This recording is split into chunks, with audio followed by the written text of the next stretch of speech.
আমি যে মার্কেট দিয়ে যাচ্ছি সেটা হচ্ছে শিলিগুড়ির সবথেকে ফেমাস পপুলার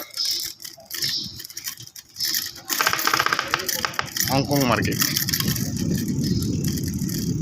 তোমরা ভাবছো হংকং মার্কেটে তো ফাঁকা কেন? কারণটা আমি খুব সকালে এসে পড়েছি। ঠিক আর 2 ঘন্টার পরে আমি সাইকেল নিয়েও এখান থেকে যেতে পারবো না, এতটাই ভিড় হয়। কোনোদিন এসে দেখবে, যেটাই চাবে সেটাই পাবে। এখানে সব থেকে পুরোনো মার্কেট, পৃথিবীর সব জায়গার জিনিস এখানে পাওয়া যায়। এবার এসে দেখবে।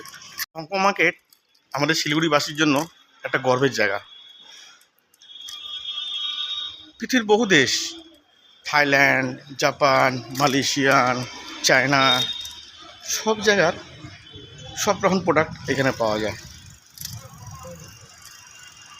তোমরা যখনই আসবে হংকং মার্কেটের প্রতিটা গলি ঘুরে দেখবে, তাহলে তুমি দেখতে পাবে কত রকমের জিনিস এখানে পাওয়া যায়। যাই হোক, সকলে ভালো থাকবে।